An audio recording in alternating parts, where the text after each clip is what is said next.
Natukom il-lejla tajba. Din hija xandira diretta mis-Santwarju Nazzjonali tal-Madonna ta' Pinu, fejn il-lejla se waslulkom il-lezzju divina f'din is-solennità tat-tluħ tal-mulej fis-sema. Il-lezzju divina l-lejla se titmexxa mill-Biblista Patri Marcello Bernardo. Nagħtu bidu il-kant tal-introduzzjoni għalon it-triq. Unik brofik yibqa' magħna Mulej Ġesu. Kelmtek ħajja faraġġ tagħna, jiddewwilna qalbna mnikta, tniessel fina raġġ ta' tama biex flimkien inkomplu triq mixja l-kol għalon it-triq imsaħħin min kelmtek u fid-dej nejxu bik u nikbru fik jibqa' magħna Mulej Ġesu.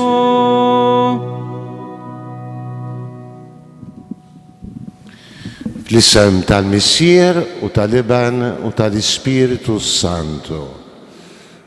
Il-mulej ma'kom. Missier Qaddis, nitolbuk tatina id-don tal-istaġib quddiem Ġesu li llum itemm il-missjoni tiegħu fuq din l-art u quddiemna jitla fil-glorja tiegħek. Ħejjinna qalbna biex anki llum nirċievu l-Ispirtu Qaddis tiegħek permezz ta' kelmtek. Biex imħeġġin mill-istess Spiritu narfu il-missjoni tagħna li nkunu sinjal ta' Ġesu fid-dinja tagħna.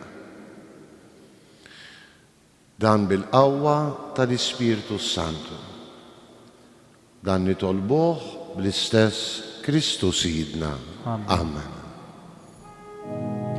Alleluja, alleluja, alleluja, alleluja, alleluja, alleluja.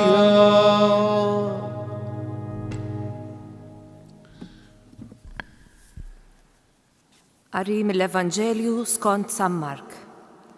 F'dak iż-żmien Ġesu wera ruħu lil-11 u qalilhom: Morru fid-dinja kollha, xandru l-Evanġelju lil-ħolqien kollu. Min jemmen u jitgħammed isalva, iżda min ma jemminx ikun ikkundannat.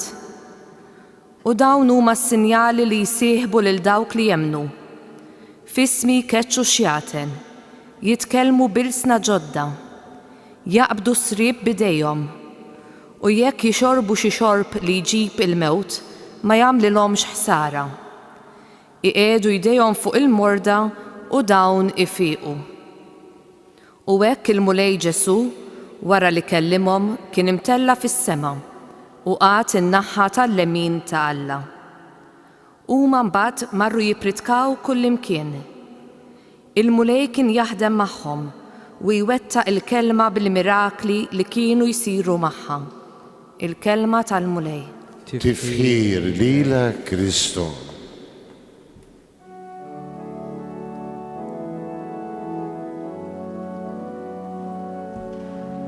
Inti triq u l-ħajja, inti l-verità, inti li tmexxini lejn il-libertà, inti li għażiltni biex nimxi warajk u nitallem minnek namel dak li Alla jrid.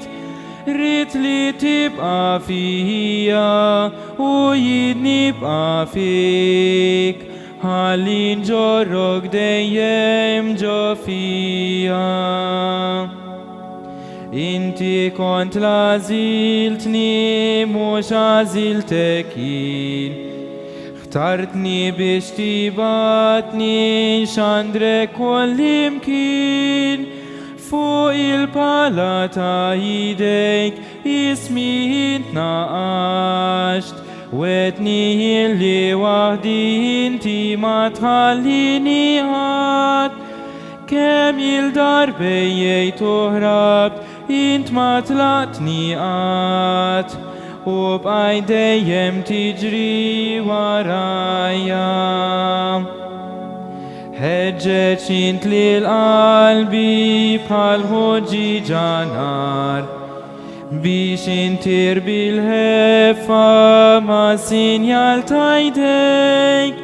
Meta nkun qudiemek bħal simwaħla fik, les biex nisma' kelmtek u bil-qalb immur nagħtik. Nixed qudiem ħuti li inti Alla l-ħaj, li fek Alla toħra ma hemmx.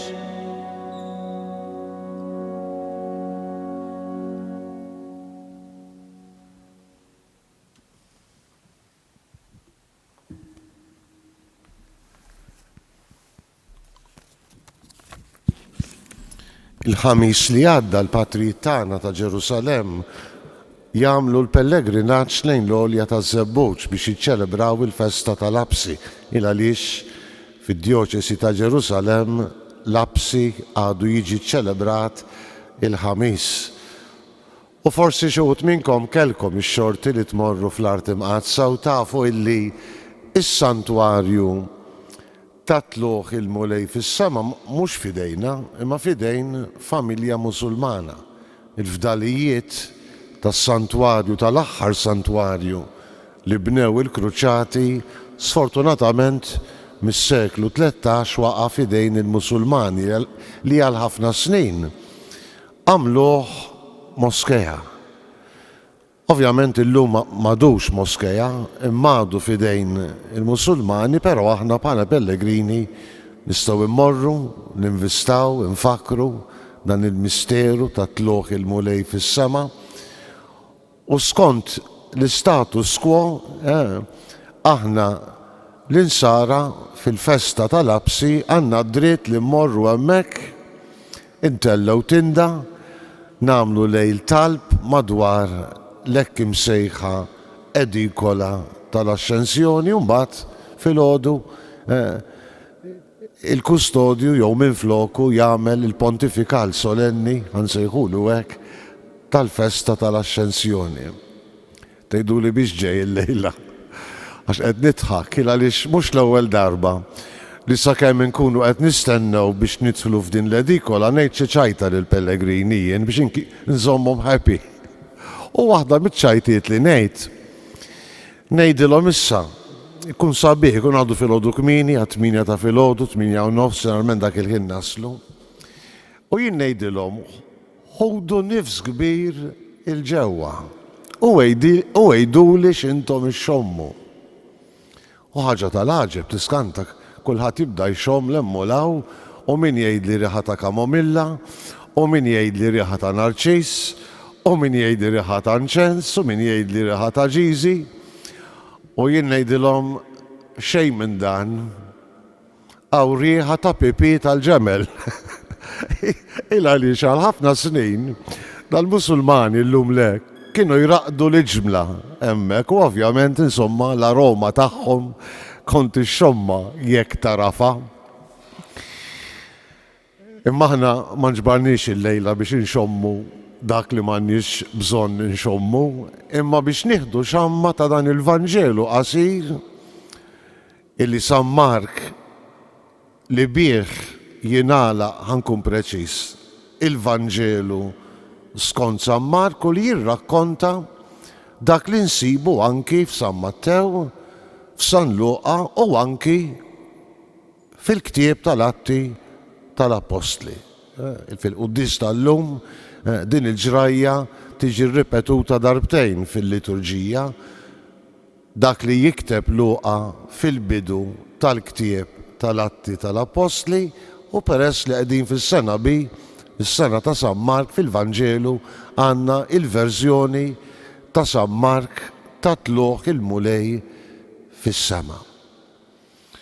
Jien ma nafx hekk tafux imma l-istudjużi jgħidu li dawn l-aħħar vrus tal-Vanġelu skont San Mark ma ħarġux mill-pinna tiegħu imma minn xi dixxiplu tiegħu. X'aktarx, u din interessanti, ma ngħidha biss b'informazzjoni. X'aktarx illi San Mark illi huwa l-iqsar Vanġelu, imma forsi l-aktar Vanġelu drammatiku, kolorit. San Mark ma kienx kittieb fuq livell letterarju ta' barra minn hawn għandu xi erba' żbalji ħanejdu hekk. Imma mbagħad kif jippreżenta l-misteru ta' Ġesu, jippreżentah verament mod drammatiku, kważi kważi joħloq fil-qarrej is-suspans marbuta ma' dik il-kelma minu verament Ġesu. Fil-fatt jekk intom mitla tal-Vanġelu skont San Mark, kemm il-darba wara xi miraklu li jagħmel Ġesu, l-apostli u n-nies dejjem isaqsu mela minu dan fenna fien li saħansitra jgħidu l-apostli jikkalma l-irjieħ u l-baħar minu. U San Marku xek li jikteb dan il-mod drammatiku iwassalna biex nifmu minu Ġesu taħt is-salib. Meta it-tweġiba għad-domanda minu Ġesu titqiegħed fuq fomm iċ-ċinturjun. Dan kien tassew li ben tagħla. U jala il-Vanġelu bl-istaġib tan-nisa illi jsibu il-qabar vojt. Isu bħal donnu. San Mark xtaq jala il-Vanġelu tiegħu. U jħallina ħalqna miftuħ, mistaġbin. Mistaġbin mhux bħal boloħ ta' nistennew xina Musa tidħol ġo ħalqna, imma mistaġbin dan l-emil tal-aġeb ta' Alla illi qajjem lil Ġesu Kristu ibnu minn bejn l-imwiet li fl-aħħar mill-aħħar fl-imkien mas-salib hija l-essenza u xek tal-fidwa, l-essenza, il-qofol, il-nukleju, il-kerigma tal-Vanġelu. Xaħat biex jikkompleta l-opra ta' San Mark dan jgħidu l-istudjużi u naħseb għandhom raġun. Umbagħad jgħid jixraq illi nagħlqu bl-aħħar kapitlu tal-istorja ta' Ġesu, tluħ il-mulej fis-sema. Li ħalli barra interessanti għax probabbilment kulħadd kien jaf illi din il-ġrajja issaħ fuq għolja, jew biex nuża terminoloġija biblika, issaħ fuq muntanja fenna fien. San Luqa jgħid illi issaħ preċiżament fuq l-għolja ta' Żebbut. San Mattew jgħid illi fuq għolja fil-Galilija fejn ma nafux aktarx li San Mattew iżomm jagħmel skerz letterarju biex ngħidlek biex jippreżentanna tmiem il-ħajja ta' Ġesu fejn wettaq il-parti l-kbira tal-Ministeru Pubbliku tiegħu fil-Galilija. Li huwa importanti li ma jgħidix San Mark imma nifhmuha aħna u naqraw din is-silta din il-ġrajja ssaħ fuq għolja, fuq muntanja. U ovvjament intom tafu daqsi illi l-ideja tal-għolja, tal-muntanja, l-awturi sagri kull għolja jsejħula muntanja, ma fil-verità huma kollu għoljiet, l-unika muntanja ġeografikament fl-art imqazza hija l-għolja tal-Hermon. Mnejn mbagħad tibda l-ġirja tagħha ix-xmara Ġordan fejn titwielet ix-xmara Ġordan. Imma apparti din il-konsiderazzjoni ġeografika. L-idea tal-għolja dejjem tfakkarna falla l-imbierek. Intom tafu daqsi nerġa' ngħid li ħafna ġrajiet importanti kemm fl-Antik Testament kif ukoll fil-Ġdid Testament marbutin mal-ħajja ta' Ġesu iseħħu fuq l-għoljiet fenna fien. It-twettieq tal-patt naqrawh fil-ktieb tal-Eżodu li jseħħ fuq l-għolja tas-Sinaj b'ħafna sinjali ta' barra minn hawn, terremoti, irjieħ, nirien, kieku ngħidu aħna lob tan-nar, fireworks, b'mod kważi trionfalistiku Alla li jirrivela lilu nnifsu lil Mosè u lil poplu l-Mażul permezz ta' Mosè biex jagħtih il-liġi u jingħaqad miegħu permezz ta' twettieq tal-patt jew pereżempju ġrajja oħra sabiħa li sseħħ fuq għolja u l-għoljiet dejjem jitqisu bħala qaddisa fejn il-bniedem jagħmel esperjenza ta' Alla l-imbierek. Pereżempju r-rakkont li nsibu marbut mal-profeta Elija. Elija sfiduċat, imxenna għal-mewt jitlob il-mulej itemlu ħajtu minħabba l-infedeltà tal-poplu, minħabba l-iskuraġġiment u Alla jwasslu fuq l-għolja tal-Ħoreb fejn skont ir-rakkont mhux fir-riħ qawwi, lanqas fin-nar, lanqas fit-terremot jagħmel esperjenza ta' Alla ma f'dik iż-żiffa ħelwa li skont ir-rakkont mbagħad Elija ipprova jaqbad fil-mantel tiegħu. U kien mument ta' kuraġġ kbir fuq dik l-għolja. Alla li jirrivela lilu nnifsu biex jagħmel kuraġġ, anzi biex jibda paġna ġdida, mhux biss fl-istorja tal-profeta Elija, imma paġna ġdida fil-ħajja tal-poplu. Żewġ tislaten li kellhom jindilku ġodda minn Elija, l-għażla tal-profeta Eliżew jissaħħu propju, jiġu mħabbra fuq dik l-għolja tal-Ħoreb. U allura mhux ta' bxejn li l-evanġelisti spiss jippreżentaw lil Ġesu fl-aktar momenti importanti tiegħu illi jitla' fuq l-għoljiet.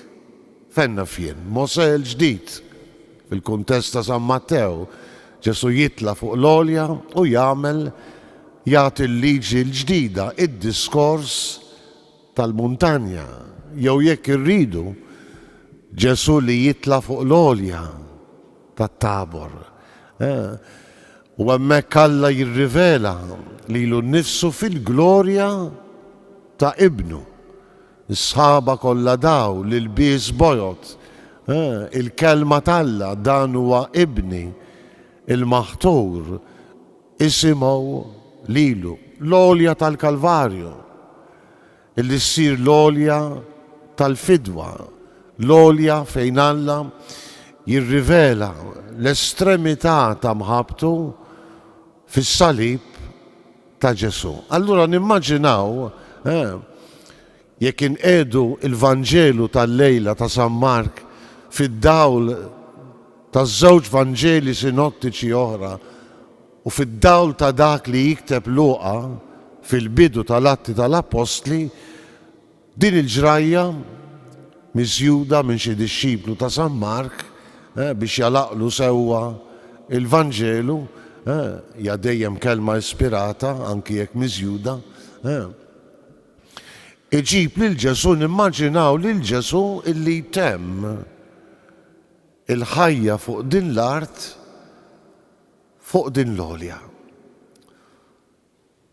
Forsi il-kelma ċavetta ta' dan il-Vanġelu huwa propju l-vers meta San Mark jew minfloku jgħid u hekk il-mulej Ġesu wara li kellimhom kien imtella fis-sema u qgħad in-naħa tal-lemin ta' Alla. Kieku kellna nużaw kelma Taljana u hekk ngħidu dan huwa l-gran finale tal-ħajja ta' Ġesu. Ġesu jiġi igglorifikat, jew jekk nużaw il-kelma ta' San Pawl mill-Littra lil Filippin, Ġesu jiġi molli, eżaltat, anzi super eżaltat u jiġi moti, jgħid Pawlu, biex jispjega din il-glorifikazzjoni ta' Ġesu, jiġi moti l-isem li ju fuq kull isem biex fl-isem ta' Ġesu fis-sema, fl-art u f'qiegħ l-art, anki tem taħt mela, kulħadd jinżel għar-rkub tejh u jistqar Ġesu Kristu u l-mulej għall-glorja ta' Alla il-Missier. Mela fuq din l-olja skont San Mark l-ewwel ma nxommu hija l-glorifikazzjoni ta' Ġesu. Dak illi kull nhar ta' ħadd intennu fil-kredu u tela s-sema u qiegħed fuq il-lemin tal-Missier u għandu jerġa' jiġi biex jagħmel ħaq mill-ħajjin u l-mejtin. Għandu jerġa' jiġi kelma meħuda mill-anġli, żewġ tirġiel libsin l-abjad, nimmaġinaw li kienu l-anġli jagħtu aħbar tajba lill-apostli li skont San Luqa fl-Atti jgħidulhom x'intom tiċċassaw il fuq. Dak li rajtuh sejjer bl-istess mod qatt jerġa' jiġi. Imma mbagħad ovvjament hemm xamma oħra fuq din l-għolja tal-Ascensjoni. Bħalma fil-ħoreb Elija. Alla jħabbarlu kif jgħidu l-Ingliżi a changing of the guard. Kważi kważi bidu ġdid fl-istorja tal-poplu l-Mażul, anki fil-ġrajja tal-Ascensjoni. Veru, għandna l-glorifikazzjoni ta' Ġesu. Imma l-glorifikazzjoni ta' Ġesu kienet tfisser li kien se jibda żmien ġdid. F'San Luqa hija forsi aktar ċara. Imma anki f'dan il-Vanġelu ta' San Mark il għaliex jibda propju bil-mandat aħna nsejħulu apostoliku. Ġesu li qed itemm il-missjoni tiegħu fuq din l-art, imma dik il-missjoni kellha tkompli, changing of the guard, permezz tal-apostli. Għalhekk wera ruħu lil-11 u qalilhom morru fid-dinja kollha. Xandru l-Evanġelju lil-ħolqien kollu. U jżid min jemmen u jitammet isalva. Iżda min ma jemminx ikun ikkundannat. Mela l-missjoni ta' salvazzjoni ta' Ġesu ma kellix tintemm ħesrem bil-glorifikazzjoni tiegħu, imma kellha tkompli bil-ħidma tad-dixxipli tiegħu, bil-ħidma tal-Knisja. Il-kmand, il-mandat huwa ċarismu. Morru fid-dinja kollha, xandru l-Evanġelju lil-ħolqien kollu, kemm hi sabiħa. Ma issa mhux aktar il-Palestina, l-limiti tal-Palestina fejn ħadem Ġesu, forsi l-limiti tal-Galilija, xi kultant kien joħroġ mill-Galilija u jmur f'Tir u Sidon, rarament. U lanqas il-limiti tal-Ludija, Ġerusalem. Immissa il-missjoni ta' Ġesu permezz tal-Knisja kellha tkun għad-dinja kollha, universali. U mhux biss universali, għax jekk noqogħdu mal-kelma li tiġi tradotta tajjeb, il-Vanġelu kellu jixxandar mhux lil ħlejja jew lil bnedmin kollha. Imma l-kelma ta' Ġesu hija ċarisma. Il-Vanġelu, l-aħbar it-tajba, kellha tixxandar lil ħolqien kollu. Kemm hi sabiħa. L-aħbar it-tajba, l-persuna ta' Ġesu allura. L-imħabba talla li xandar Ġesu, dak huwa l-Vanġelu. Il-mod kif inhi magħmula l-qalb tal-missier, dak urina Ġesu, dak huwa l-Vanġelu. Kellu jiġi muri mhux biss lill-bnedmin imma lil ħolqien kollu. U dan ifakkarna xi ħaġa li nemmnu ħafna biha llum, illi d-destin tal-bnedmin huwa marbut intimament, jaffettwa b'mod intimu anki d-destin tal-ħolqien. Din l-insistenza ta' Papa Franġisku pereżempju mhux hu biss, diġà l-idea ġiet insistita ħafna mill-Papa Giovanni Pawlu T u xek.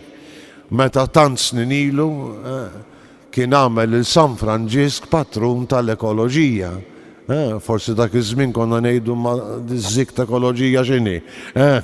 Imma llum nifhmu li l-bniedem bl-għażliet tiegħu jaffettwa anki l-ħolqien, il-klima, il-bejjem, l-art, oħtna u omna l-art kif isejħilha San Franġisk. Għalhekk il-Vanġelu, l-imħabba talla li tidher fi Kristu, irid jixxandar lil ħolqien kollu. Għax il-bniedem li jemmen f'Ġesu, li jidħol fil-misteru tal-imħabba talla l-bniedem għal-ħolqien, u mbagħad b'konsegwenza bid-deċiżjonijiet tiegħu jaffettwa anki lil ħolqien. Hija ċara l-kelma, nerġa' nirrepetija għat-tielet u l-aħħar darba. Morru fid-dinja kollha, araw il-missjoni issa kif tikber, mhix aktar limitata, xandru l-Vanġelu, dan il-misteru trement tal-imħabba talla l-bnedmin fil-persuna ta' Ġesu, xandru l-Vanġelu lil ħolqien kollu. Min jemmen u jitammet isalva, min ma jemminx ikun ikkundannat. Hawnhekk m'għandniex lil Ġesu qed ibeżza bl-infern tifhmux ħażin il-Ġesu. Min jirrifjuta il-mod ta' kif iġib ruħu Alla, min jirrifjuta l-imħabba talla f'ħajtu li tbiddillu emilu, qed jaffeċ lilu nnifsu, qed jikkundanna lilu nnifsu, qed jidħol fil-kaos li joħloq il-bniedem meta jirrifjuta mhux biss il-liġi talla, imma anki l-imħabba talla għalih. Mela changing of the guard, għandna xamma ta' bidu ġdid. Mbagħad aħna nafu li skont San Luqa dan jista' jseħħ biss bil-qawwa tal-Ispirtu Santu. Din il-bidla tad-dinja li tġib il-Vanġelu, li jġibu dawk li jilqgħu il-Vanġelu, isseħħ mhux biss bl-isforz tagħna. San Luqa jfakkarna li skont il-kelma ta' Ġesu dan jista' jseħħ bil-qawwa tal-Ispirtu Santu. Interessanti li fil-vrus ta' wara Ġesu jitkellem minn sinjali illi għandhom isieħbu ix-xandir tal-kelma. Dawn huma s-sinjali li jsieħbu lil dawk li jemnu. Fisbi ikeċċu xjaten, jitkellmu bil-sna ġodda, jaqbdu srieb bidejhom u jekk jixorbu xi xorb li jġib il-mewt ma jagħmlilhomx ħsara. iqedu jdejhom fuq il-morda u dawn ifiqu. Jien naħseb illi dawn is-sinjali sbieħ li mhumiex il-Vanġelu u waqqas huma neċessarja x'huma sinjali. Huma sinjali li Ġesu jwiegħed ikunu msieħba, ikunu sinjal tax-xandir tal-Vanġelu. Dawn is-sinjali naħseb illi nifhmuhom fuq żewġ livelli. L-ewwel nett nifhmuhom letteralment. Aqbdu l-ktieb tal-Atti tal-Apostli li jiena nsegwu f'dan iż-żmien tal-għejtu fadlilna ġimgħa oħra, jekk Alla jrid sa nhar il-Ħadd, u tindunaw illi il-predikazzjoni tal-Vanġelu tal-Apostli dejjem issieħbet minn dawn is-sinjali. Kemm morda fejqu Pietru u Pawlu, jew pereżempju d-Djaknu Filippu fis-Samarija. Kemm xjaten keċċew f'ismi ikeċċu x-xjaten Filippu u għaw jippridka l-Vanġelu fis-Samarija San Luqa jikteb u ħafna nħelsu mill-ispirti ħżiena barra il-fejqan ta' ħafna illi kienu matuba, il-fejqan tal-morda. Għanna lil Pietru illi għajjem anki lil Tabita mill-mewt. L-unika sinjal, nispera l-mux qed ngħid ċerezija, ma l-unika sinjal ma naħsibx ta' nispera. Mawx li sqofillu, mux problema. L-unika sinjal, ċajtawta. L-unika sinjal illi ma jissemmiex mod ċar letteralment li jseħħ u dak illi jixorbu xorb li jġib il-mewt u ma jagħmlilhomx ħsara. Jekk min issejjer żball dan huwa sinjal li nsibuh fil-ħajja ta' San Benedittu Abbati imma parti. Jiġifieri is-sinjali nistgħu nifhmuhom fuq livell letterali kif huma. Fil-ministeru tiegħi ta' eżorċista jiġini f'moħħi dan is-sinjal f'ismi ikeċċu x-xjaten, però niftakar li huwa sinjal mhuwiex daqshekk importanti daqskemm lill-persuna li nkun qed ngħin tkun qed tilqa' aktar il-Kristu, l-evanġelizzazzjoni, il-Vanġelu. Għax dak huwa biss sinjal, biss sinjal jew xi kultant u x'hekk f'xi healing service isir xi fejqan fiżiku, mhux ta' kulħadd, imma ta' xi ħadd.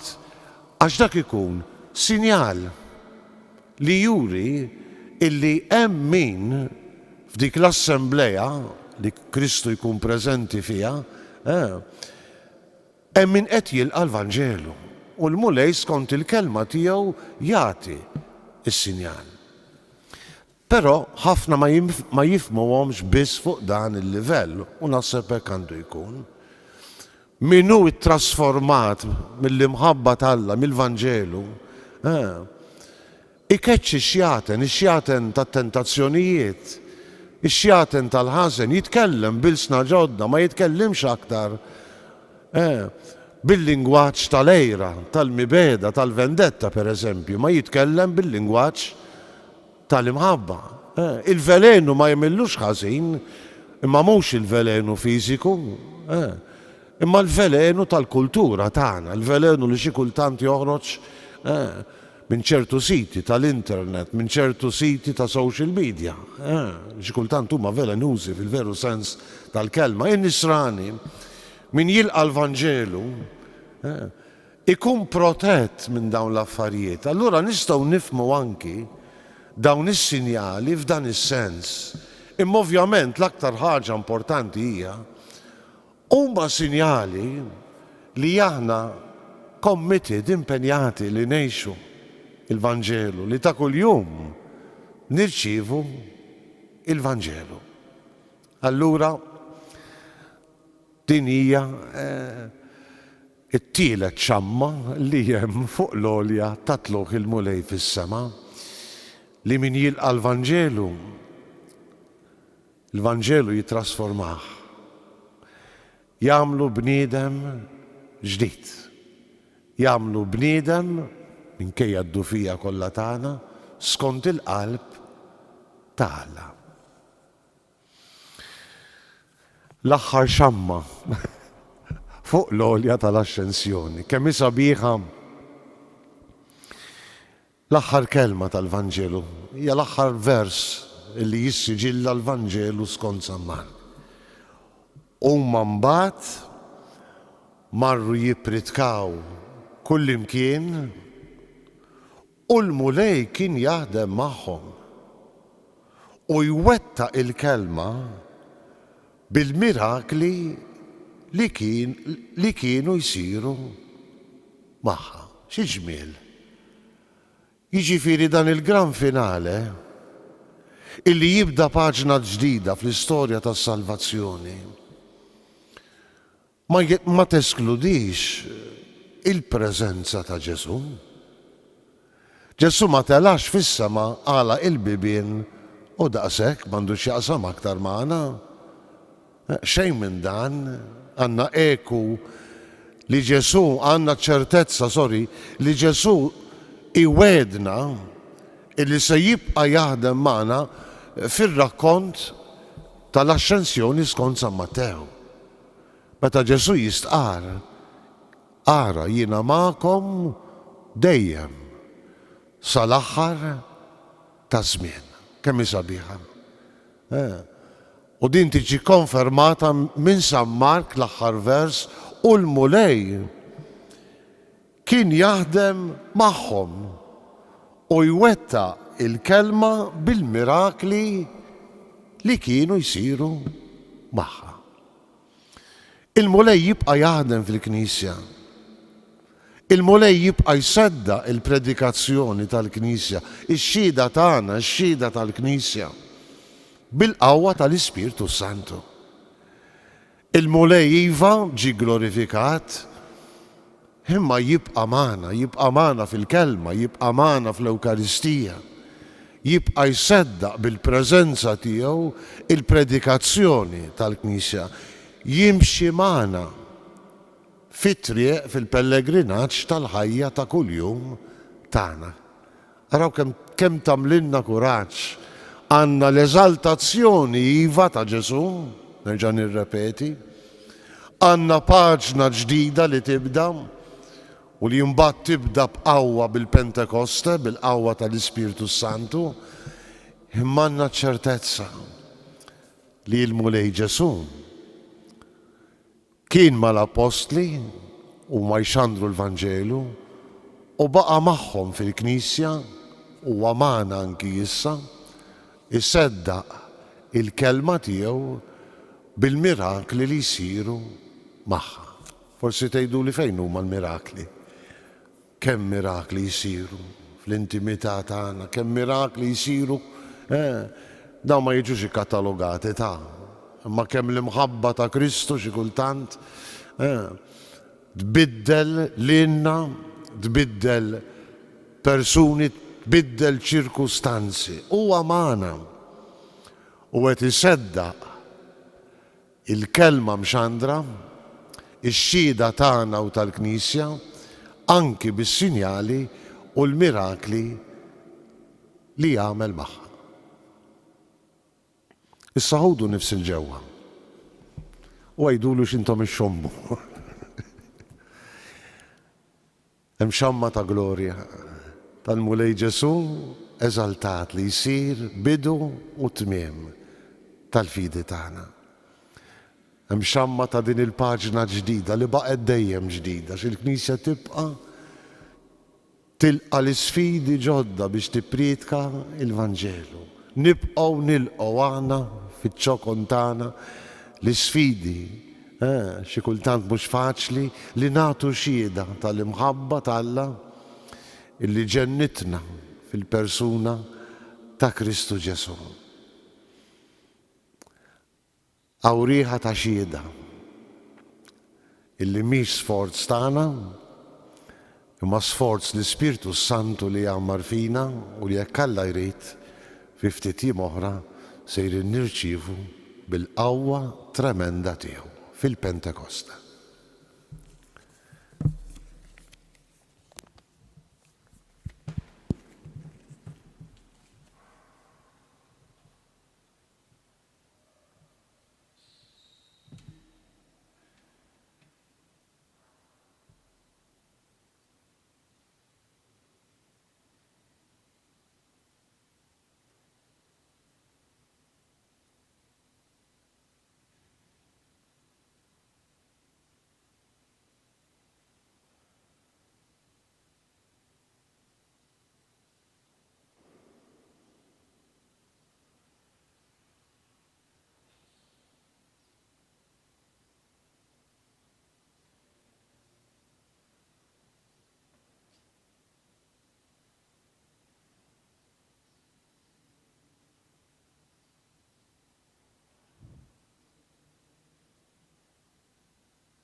مسيرنا لانتي في سماويت يتقدس لسمتيهك يتقدس لسمتيهك تيجي سلطنتك يكون داك اللي تريد انتي يكون داك اللي تريد انتي في السماء هكذا في الأرض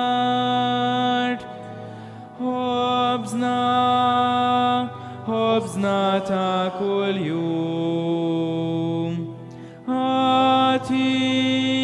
آتينا اليوم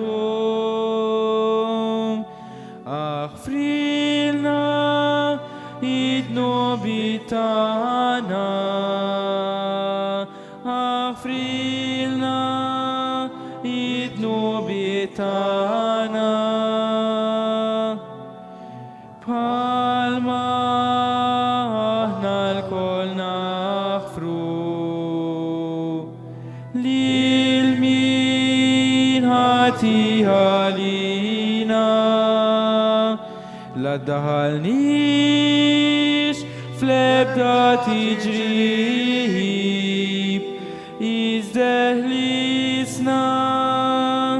من كل داني مسيرنا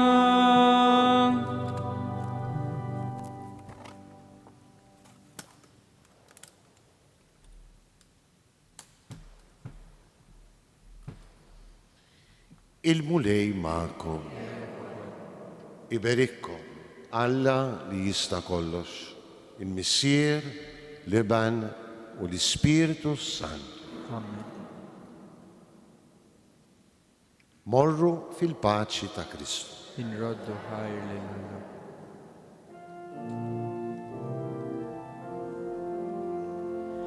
fil-ħlewa ta' Mejju tana Marija o kemi doleju dak ismek sabiħ kem toħroġ qawwija dil kelma min qalbna fit-tama li talbna jatik l-akbar ġieħ int laxqa tas-sema ix-xemx tal-ħolqien jintlom ta' min ħalek bik mimli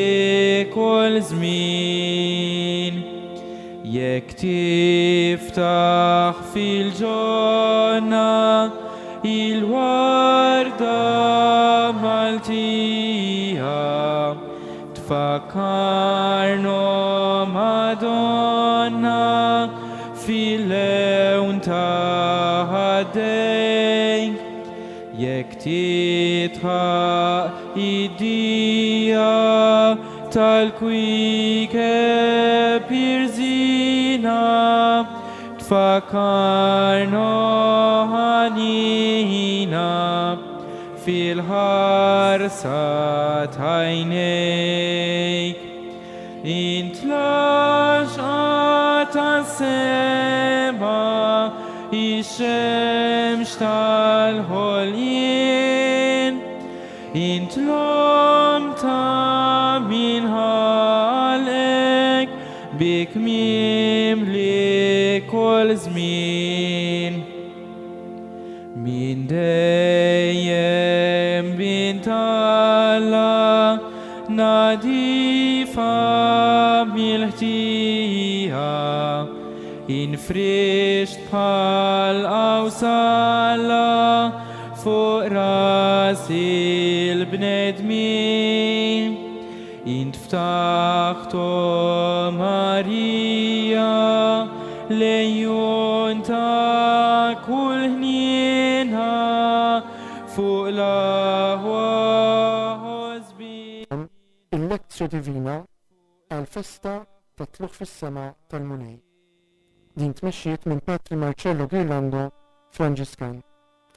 Infakrukom illi il-lezzju tal-ġimgħa d-dieħla li hija tas-solennità ta' Pentekoste għid il-50 hija l-aħħar waħda fiċ-ċiklu ta' lezzju divina mmexxija minn biblisti differenti u offruti mid-djoċesi ta' Għawdex matul din is-sena liturġika. Din tkun bħas-soltu fis-6:30 ta' filgħaxija. Qabel dan infakrukom li aħna l-kull mistednin biex nattendu għal-velja djoċesana ta' għid il-50 nhar is-sibt ġej 18 ta' Mejju fit-8 ta' filgħaxija fuq it-suntier tas-Santwarju ta' Pino. Aħna nistennew il-miġġija tal-Ispiritu Santu f'Pentekoste ejjew flimkien nimxu din il-mixja li twassalna għal festa ta' twelid tal-Knisja.